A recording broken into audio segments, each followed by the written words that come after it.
ಆಗಿನ ಕಾಲದ ಕೋಟೆ. ಹಾ ಹಾ ಹಾ ಆಗೆಲ್ಲ ಪಾಳೆಗಾರ ಏನಂದ್ರೆ ಕೆಳಗಡೆ ಇದ್ರೆ ಬೇರೆಯವ್ರು ಬಂದು ದಾಳಿ ಮಾಡಿ ಇವ್ರ ಹತ್ರ ಇರೋ ಎತ್ಕೊಂಡು ಹೋಗ್ಬಿಡ್ತಾರೆ. ದವಸ ಧಾನ್ಯ ಅದು ಇದು ಬಂಗಾರ ಗಿರ ಕಿತ್ಕೊಂಡು ಹೋಗ್ಬಿಡ್ತಾರೆ ಅಂತೇಳಿ ಆ ಥರ ಬೆಟ್ಟಗಳ ಮೇಲೆ ಇದ್ದು ಸುತ್ತಲೂ ಕಾವಲಿಡ್ತಾ ಇದ್ರು.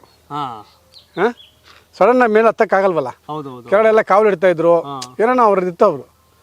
ಸೊ ಆ ಥರ ಮೇಲೆ ಇರೋರು ಅವಾಗ. ಈಗ ಸ್ವತಂತ್ರ ಬಂದಿದೆ, ನಮ್ಮ ಕೆಳಗಡೆ ಎಲ್ಲಿ ಬೇಕಾದ್ರೆ ಇರ್ಬೋದು.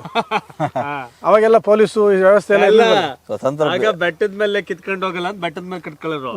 ಈಗೆಲ್ಲ ಕಿತ್ಕೊಂಡು ಹೋಯ್ತಾರೆ. ಈಗ ಎಲ್ಲ ಕಿತ್ಕೊಂಡು ಹೋಗ್ತಾರಲ್ಲ, ಮನೆಗೆ ನುಗ್ಗಿ ಹೋಗ್ತಾರೆ, ಹಂಗಾಗ್ಬಿಟ್ಟಿದೆ ಈಗ. ಈಗ ಸರ್ ಈ ಬೆಟ್ಟ ನಮ್ಮವ್ರಿಗೆ ಯಾರನ್ನ ಇದು ಏನೋ ಮೈನಿಂಗ್ ಮಾಡ್ಕೊಡ್ರಿ ಅಂತ ಕೊಟ್ರೆ, ನನ್ನ ಪ್ರಕಾರ ಒಂದು 2 ವರ್ಷದಲ್ಲಿ ಆ ಕಡೆ ಅವರೊಬ್ರು ಈಗ 4 ಕಡೆ ಬಿಟ್ಬಿಟ್ರೆ 1 ವರ್ಷದಲ್ಲಿ ಖಾಲಿ ಥರದ ಬೆಟ್ಟ ನಾವು 4 ವರ್ಷದಲ್ಲಿ ಖಾಲಿ ಮಾಡ್ಬಿಡ್ತಾರೆ. ಬೆಂಗಳೂರಿಂದ ಮಂಡ್ಯಕ್ಕೆ ಹೋಗ್ಬೇಕಾದ್ರೆ ಬಿಡದಿ ಹತ್ರ ದೊಡ್ಡದ ಕಾಣೋದೊಂದು ಕಾಣೋದು ರಾಮನಗರ ದೊಡ್ಡದಾಗ ಕಾಣೋದ್ ಬೆಟ್ಟ. ಶೋಲೆ ಕರಗಿಸ್ಬಿಟ್ರು, ತಿಂದಾಕ್ಬಿಟ್ರು.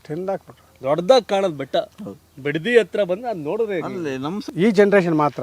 ನಮ್ಮ ಅಪ್ಪ ಹಂಗೆ ಮಾಡಿಲ್ಲ, ನಮ್ಮ ತಾತ ಹಂಗೆ ಮಾಡಿಲ್ಲ. ನನ್ನ ಜನ್ರೇಷನ್ ಯಾಕೆ ಹಿಂಗೆ ಮಾಡ್ತಾ ಇದ್ದೀನಿ?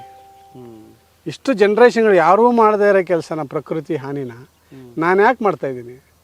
ನನಗೇನು ಕೆಲಸ ಚಂದ್ರಲೋಕದಲ್ಲಿ ಭೂಮಿ ಮೇಲೆ ಇರ್ದಿರಾ? ನನಗೇನಕ್ಕೆ ಬೇಕು ಅಲ್ಲಿ ಹೋಗಿ ಮನೆ ಕಟ್ಟಕ್ಕೆ? ಯಾಕೆ ಬೇಕು? ಏನಕ್ಕೆ ಡಿಸ್ಟರ್ಬ್ ಮಾಡಬೇಕು ಹೋಗಿ ನಾವೆಲ್ಲ? ಅರ್ಥ ಆಯ್ತಲ್ಲ? ಇಲ್ಲೇ ಎಷ್ಟೋ ಕಾಲೋನಿಲಿ ಇನ್ನೂ ಶೀಟ್ ಹಾಕಕ್ ಜಾಗ ಆಗ್ಲಿಲ್ಲ. ಇಲ್ಲ ವಿಧಾನಸೌಧದಿಂದ ಒಂದು 2 ಕಿಲೋಮೀಟರ್ ಗಾಂಧಿನಗರ ಸ್ಲಮ್ಗಳು ಕ್ಲಿಯರ್ ಮಾಡಿಲ್ಲ. ನಮ್ಗೆ ಯಾಕೆ ಬೇಕು ಸರ್ ಮೇಲಕ್ಕೆ? 1000 ಕೋಟಿ ಖರ್ಚು ಮಾಡ್ಕೊಂಡು ಮೇಲಕ್ಕೆ ಏನಕ್ಕೆ ಹೋಗ್ಬೇಕು? ಅಲ್ಲ